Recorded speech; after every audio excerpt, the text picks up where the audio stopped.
Okay, so I'm reading from Acts 14 today, and we're continuing on with Paul's journey. Paul has been to Iconium, to Lystra, to Derbe, and then he's returning through Syria to Antioch. And it's while it's in Lystra that we take up the reading from verse 8.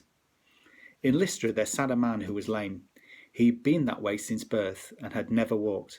He listened to Paul, and as he was speaking, Paul looked directly at him, saw that he had great faith to be healed, and called out to him, "Stand up to your feet." At that the man jumped up and began to walk.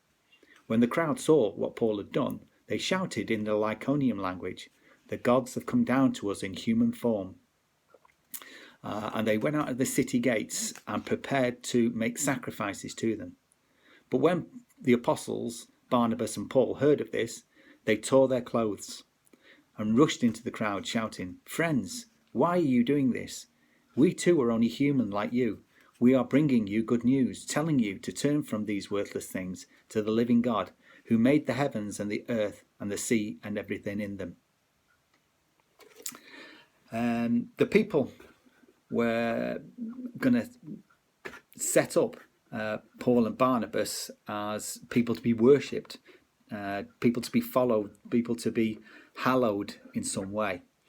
And in this day and age, that sort of type of behavior seems to happen all the time. You know, people want to be rock stars, people want to be pop stars, people want to be famous sportsmen, actors, all the time seeking the worship of others, the adulation of others, to think that they are something better than they are.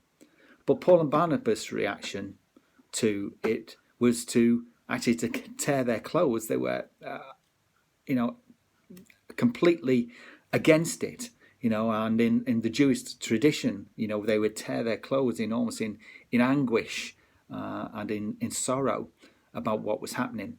And say to the people, "Look, we are only human, just like you are. It is God who is working in us that has done these things. We're trying to tell you to turn away from these things." Sometimes wonder why we don't get great acts, great miracles happening all the time in our churches and around the world where there are Christians. And maybe sometimes it's because our attitude isn't quite like the attitude that Paul and Barnabas had.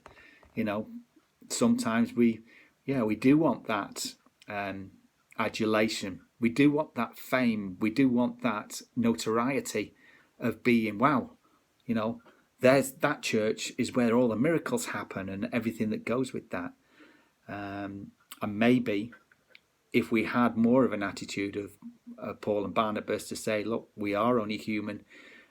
It is God that should take the glory and not us.